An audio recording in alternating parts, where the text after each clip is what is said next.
What's up, guys? Barry Gaming here, back with some more Idle Heroes, and today we're gonna do something a little interesting. Now, granted, we don't have all the data just yet. This is more or less my first impressions, or first 3 impressions, because I have done 145 pickaxes on 3 different accounts so far.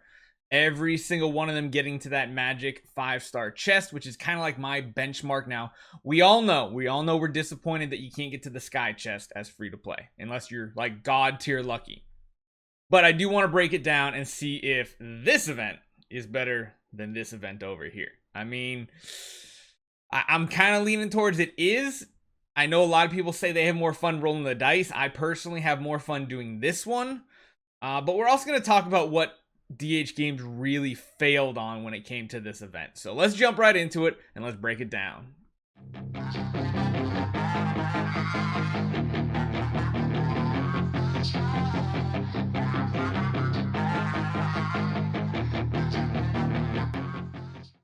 So first off, let's talk about how this compares to Imp's Adventure, because they are very similar events in that when you are in this game mode, you're going to be spending about 4,000, 4,500 gems. Now, of course, Imp's Adventure has Shelter tied to it as well. It gives extra dice, but this one has pickaxes just for gems. As of right now, there's no other way to get pickaxes besides, of course, the daily logins and, of course, the gem redemption. So how does this compare? Well, when you're talking about reward structure, it's literally the same. When you look at the first 6 rewards here, they are identical. Well, actually, yeah, no, it's identical. It's identical, exactly identical. Except, of course, this right here would be instead of 5-star gear, it would be a resource chest. Instead of this right here, it would be a light and dark, and then of course 9 stars. So things are moved a little bit. You get a little bit different rewards in the middle here, and then of course if you really push it somehow, you do get to the light and dark chest, which I do feel like the light and dark chest should really be like right here in my opinion. But I mean, as far as free to play goes, you're not spending any money, you're not really doing anything besides buying those extra pickaxes for 4,000 gems. It feels like, at least so far, the chances to get to this quad 5-star hero chest, I still don't understand why they call it quad 5-star hero chest, but as long as you can get here, oh, I get it, the 4 factions quad. Very smart. So basically, it's similar in that Imp's Adventure you got to get to 200 stars, whereas in this one you do have to get to the 6th floor completed. To me, it honestly feels like the 6th floor completion is easier, because I don't know about you, but I just went back and looked at my past 4 months across like 4 to 5 accounts of Imp's Adventures. I've actually only gotten the 5-star hero chest twice out of 5 accounts in 4 months. That's a 10% outcome, right? 22, yeah, 10% outcome that I actually managed to get the 200 stars to get this chest here. One of them being on my free to play, and I think another one was on like my main account or something like that. This is a big benchmark in my opinion, because if you want to compare events and say, how is this event? Does it feel better than Imp's Adventure or worse? Because it's very close in quality wise, almost identical in reward structure, resources gained throughout the map. It's pretty much identical. And a lot of you guys say, but there's a strategy when it comes to Imp's Adventure. Well, there's a strategy in this too, making sure you're using your energy properly on the correct floors, making sure you're using your double rewards at the same point too, because you know, at the beginning of my videos, I was not doing the 2 times very well. Towards the end, I was getting extra profit orbs, which again is extra progress for free-to-play players. It does feel like it's very similar. Imp's Adventure, of course, you have the lucky dice strategy, but besides that, there really isn't that much strategy or skill. It's, again, a dice roll. And what is clicking on a square in here but kind of a dice roll? Like, it's kind of the same thing. The one nice thing here is you don't hit the karma hut and roll a 3 5 times in a row. You know, we've done it. You probably have too.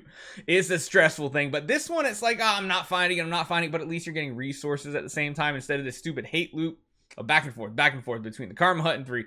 That's one of the most infuriating things I've ever done in the game. Now, what did this?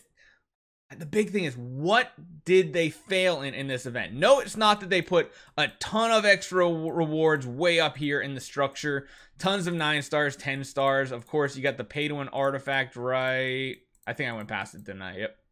Pay to win should be around here. Oh, there it is, right there. At 15, floor 15, you're never going to get there as free to play. Never. Is it nice for whales? Yeah, it might be worthwhile for people to spend get the special packages. Like this week we had the exploration one, gave you 12 extra mithril pickaxes. If you can get there without spending much, not too bad.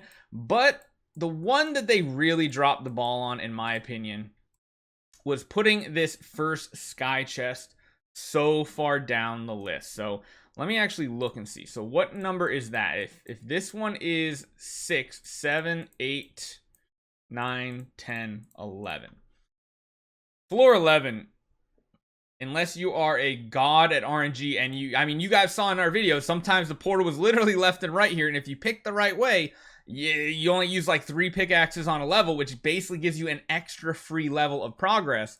But why is this sky chest so important? Well, this was our hope and dream that this was going to be the way that free-to-play players who don't spend a dime on the game could actually progress their Starspawn past level 100. Because, of course, once you get to level 100 with the Starspawn, the only way to progress is with Starspawn Core 5s. And currently, besides this event, the only way to do it is the monthly package right here in the Void Resource Selection chest to get the Starspawn Core 5s. Now, it takes 5 of these cores every time you want to level them up.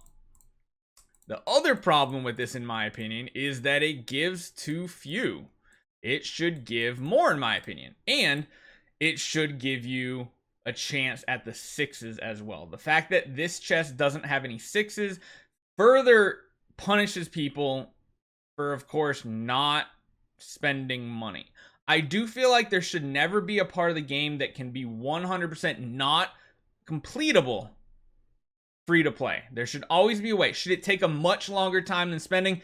Absolutely. That's how gacha games live and breathe. If you argue with that, you're arguing against the type of game you're actually playing. Don't expect it to ever happen. But in this case, the fact that number one, getting here is near impossible free to play. And then number two, even if you did get here free to play, once you actually get all the core 5s you need core 6s. And there's absolutely no way to get those core 6s. That's, in my opinion, the biggest failure in this event. As far as the event itself goes, I am a big fan of it. The whole treasure map shard, it was a really cool thing where it just gives you a whole map of free resources and loot. That was really, really cool. I can't believe how many super wishing coins and profit orbs I got off of this run. It's just, that's the other thing I'm kind of downside of the treasure map shard. Essentially, only certain floors can do the you can actually find the treasure maps, and in order to get there, you have to be at what, 6, 7, 8, floor 9. Again, that is something free to play cannot do. And I do believe the first treasure map shards, all 3 of them, should be accomplishable free to play. Now, does that mean down the line they're not going to give us even more ways at getting these Starspawn cores? No. I mean, I do feel like in big events in the future, they're actually going to reward these because these are now the most premium currency in the game over Core of Transcendence because they are the hardest to get. And of course, there's no way to upgrade them currently without spending. I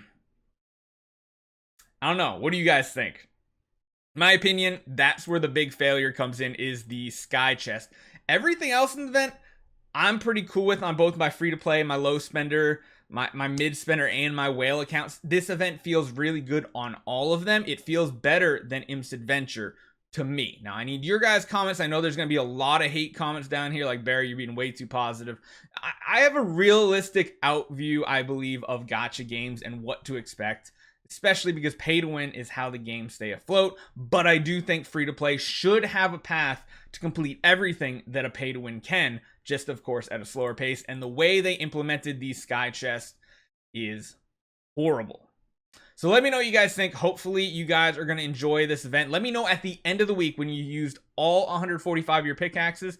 Let me know your results. We'll do a follow-up at the end of the week to say kind of our final verdict, because at that point I'll have done 145 on 5 accounts instead of just 3. Maybe I'll completely whiff on the other 2. I don't know. Hopefully you guys are enjoying this event. Let me know what you guys think. Thank you everybody that came by the Twitch stream. We actually hit like almost 1,000 viewers. I was not expecting that for an impromptu stream, so thank you guys so much. Make sure you take 1 second, because I know like there's 2,000 of you every day that are new to this channel. Just hit that subscribe button. Let's grow to 50,000. We might be having a 50,000 sub goal of changing the color of this beard up. What do you guys think? You think that'd be cool? We might be changing the color beard up. So hopefully you guys enjoyed it. Hit that subscribe button right now. Just do it. And I'll see you guys next time.